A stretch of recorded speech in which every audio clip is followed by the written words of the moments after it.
राधे राधे दोस्तों, और सभी को मेरी तरफ से हैप्पी दिवाली। तो दोस्तों, सबको दिवाली की ढेर सारी शुभकामनाएं। और दोस्तों, आज मैं आप लोगों के साथ में शेयर करूंगी कि दीपावली की हमें पूजा कैसे करनी है। देखो, लक्ष्मी माँ की साल भर की पूजा होती है, तो बड़ी विधा और विधि विधान से हमें ये पूजा करनी चाहिए और कोई भी चीज़ रह ना जाए। तो इसीलिए मैं आप लोगों के साथ में शेयर कर रही हूँ दोस्तों।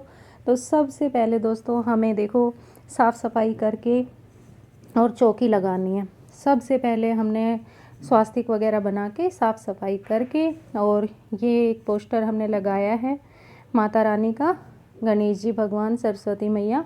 तो ये एक पोस्टर लगा देना है, चौकी लगानी है, लाल वस्त्र उस पर हमें बिछाना है। और इसमें दोस्तों साफ़ सफाई का विशेष ध्यान रखना है। और चौकी लगाने के बाद में दोस्तों थोड़े से हम अक्षत रखेंगे कलश स्थापना के लिए, क्योंकि यहाँ पे हम करेंगे कलश स्थापना। कलश स्थापना के लिए हमें नारियल चाहिए, और ये देखो सुपारी है, सिक्का है, चावल है, हल्दी की गांठ है, अक्षत है, और ये 5 चीज़ें हमें कलश में डालनी है। तो ये अब इसके ऊपर हम एक कटोरी या कुछ भी आपके पास हो वो आप रखिए, उसमें अक्षत रखिए। और इसमें देखो दोस्तों, हमें रखना है, या तो आम के पत्ते मिल जाते हैं तो सबसे बेस्ट है, नहीं तो हम अपना अशोका के पत्ते भी रख सकते हैं। तो ये चीज़ें हम अपना पहले से ही कैरी करके, पहले से ही सारा सामान इकट्ठा करके, और फिर हमें अपनी पूजा स्टार्ट करनी है। तो तिलक कर दिया है मैंने पत्तों पे, और ये कलश स्थापना की तैयारी है। अब नारियल हम इस पर अपना विराजमान करेंगे। और देखो दोस्तों, नारियल का मुंह जिस साइड हम बैठे हैं उस साइड नारियल का मुंह होना चाहिए। तो इस तरीके से हम नारियल को स्थापित करेंगे। और ये हमने नारियल रख दिया है, तो कुछ इस तरीके से हमें कलश स्थापना करनी है। दोस्तों, थोड़े से हम अक्षत रखेंगे लक्ष्मी गणेश जी के लिए, और थोड़े विष्णु भगवान जी के लिए। तो विष्णु भगवान की अगर आपके पास प्रतिमा है तो सबसे बढ़िया है, नहीं तो आप सुपारी के रूप में भी रख सकते हो। तो लक्ष्मी गणेश जी हमने विराजमान कर दिए, जो हम अब लाए हैं अपना नए, या फिर आपके पास चांदी के हैं, जो भी हो उसके अच्छे से विधि विधान से हम पूजा अर्चना करेंगे। ये हमने सुपारी विराजमान की है विष्णु भगवान जी के रूप में। और ये दोस्तों कलश हमें अपने दाहिने, जैसे हम बैठते हैं ना, तो दाहिने हाथ की तरफ होना चाहिए, तो उस तरफ हमने अपना कलश। अब हम दोस्तों देखो थोड़े से अक्षत हाथ में लेते हैं और माता रानी से प्रार्थना करते हैं, माता रानी हमारे घर में प्रवेश करो और अपने बच्चों को धन धान्य से भरपूर अपना आशीर्वाद दो, कोई संकट विपदा ना आए। तो उसके बाद में ये अक्षत हम माता रानी को ही भेंट कर देंगे, और फिर हम थोड़ा सा जल समर्पित करेंगे। ये स्नान स्वरूप हम थोड़ा सा जल भाव से वो करते हैं।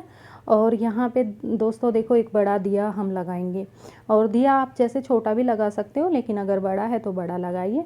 थोड़े से अक्षत रख के हम दिया पहले प्रज्वलित करेंगे, और आप इसमें अक्षत भी रख सकते हो, एक प्लेट में भी ले सकते हो, जैसे आपकी इच्छा हो आप उस तरीके से कीजिए। फिर हम अपना दिया प्रज्वलित करेंगे, और दोस्तों क्षमा याचना करेंगे और माता रानी से प्रार्थना करेंगे। फिर दोस्तों हम सबको वस्त्र स्वरूप कलावा समर्पित करेंगे। तो पहले सबसे पहले गणपति भगवान जी, माता रानी, अपना जो हमने कलश स्थापना की है, चुनरी हो तो चुनरी भी आप समर्पित कर सकते हो, नहीं तो आप कलावा वस्त्र स्वरूप जितने हमारे देवी देवता है सब पे हम कलावा समर्पित करेंगे। उसके बाद में दोस्तों हम तिलक, जो भी हमारे देवी देवता है सबको तिलक लगाएंगे। और दोस्तों देखिए, आप इसमें कमल का फूल तो अगर हो सकता है तो ज़रूर लेके आइए, अगर नहीं है तो फिर आप गेंदे का फूल, कुछ भी मतलब फूल होने चाहिए दिवाली की पूजा में। और फूल को हमें ऐसे ही नहीं चढ़ाना है, कमल के फूल को खिला के और तब माता रानी को हमें चढ़ाना है ये फूल। कमल का फूल दोस्तों माता रानी को बहुत प्रिय है, तो ये हमें पूजा में ज़रूर लेके आना चाहिए, और ऐसे खिला के इसको माता रानी को हम रखेंगे। आप इसे 1-2 दिन पहले भी ला सकते हो, फिर आप इसे आराम से किसी भी ग्लास में पानी में रख सकते हो, ये फिर सूखता नहीं है। और ये दोस्तों माता रानी की कुछ प्रिय चीज़ें हैं जो हम माता रानी को चढ़ाएंगे। तो इसमें देखो कमलगट्टा है, हल्दी की गांठें हैं, सुपारी है, और ये अपना सारी चीज़ें हैं जो हमने 5-5 के रूप में ली है। आप 7 भी ले सकते हो, 11 भी ले सकते हो, वो आप लोगों की मर्ज़ी है। तो ये कुछ माता रानी की प्रिय चीज़ें हैं जो हम माता रानी को चढ़ाएंगे। और दोस्तों जो धनतेरस के दिन हम बर्तन लाते हैं ना, वो भी हमें मैया को ज़रूर पूजा में हमने यहाँ पे रखना है। और चांदी का आभूषण आप कुछ भी है आपके पास, या तो पहले का है या फिर उसी टाइम आप लाए हो तो वो भी। और दक्षिणा दोस्तों ज़रूर रखनी है हमने पूजा में। और देखो कोई कोई क्या, बहुत से लोग ऐसे हैं जो जितना भी घर में पैसे रहते हैं सब दिवाली की पूजा में रख सकते हैं। तो आपकी मर्ज़ी है, आप जैसे करते हो। फिर जो हमने सब सामान रखा है ना, उस पे हमें तिलक भी करना है। अब ये सप्तधाम दोस्तों माता रानी को हमें चढ़ाने हैं, जो मैंने आप लोगों को कल भी वीडियो में शेयर की थी। और ये हमें माता रानी को ज़रूर सातों अनाज रखने हैं पूजा में। फिर दोस्तों देखो खील बतासे का मेन भोग होता है, हम माता रानी को भोग चढ़ाएंगे।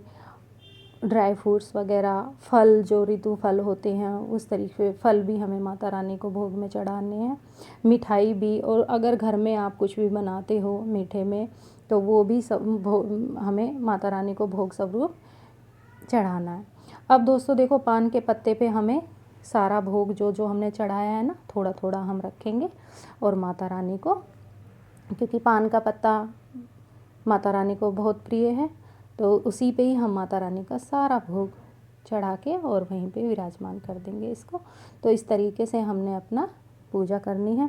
फिर दोस्तों हमें जो अपना ये जो हमने लिया है थोड़ा सा अक्षत हाथ में लेंगे। और फिर माता रानी की कथा अगर सुनते हो तो कथा सुनिए, और या कोई भी जप करते हो माता रानी का तो वो करना है, फूल और अक्षत हाथ में लेके। और फिर हम मैया को ये अपनी कथा वगैरह पढ़ने के बाद में फूल और अक्षत माता रानी को हम वहीं पे रखने हैं ये हमने। और उसके बाद में दोस्तों हमें थोड़ा सा जल वार देना है। और ये कलश का जल ना हम बाद में अपना सूर्य भगवान को या पौधे में किसी में भी चढ़ा सकते हैं। फिर दोस्तों ये ज़रूरी हमें करना है, जो हमने खील चढ़ाई है ना, उसी से माता रानी के ऊपर से खड़े होके और माता रानी के वर्षा करनी है इस तरीके से, क्योंकि माता रानी को खील बहुत ही प्रिय है। और माता रानी से प्रार्थना करनी है कि माता रानी धन धान्य के हमारे घर में कोई कमी ना रहे, आप अपना आशीर्वाद दीजिए। और माता रानी से क्षमा याचना भी करनी है कि अगर हमारे पूजा में कोई भी कमी हो तो आप उसे क्षमा करिए। दोस्तों दूसरा दिया लेके, कपूर लेके आप कुछ भी है, फिर माता रानी की हमें आरती भी करनी है। और जितने दीपदान देखो करो उतना कम है, तो दिए अपना आप मंदिर में जहाँ आप पूजा कर रहे हो कितने भी आप रख सकते हो, कोई वो नहीं है। तो कुछ इस तरीके से देखो हमने माता रानी की पूजा करनी है, क्षमा याचना करनी है। तो साल भर का हमारा त्यौहार रहता है, सबका खुशी में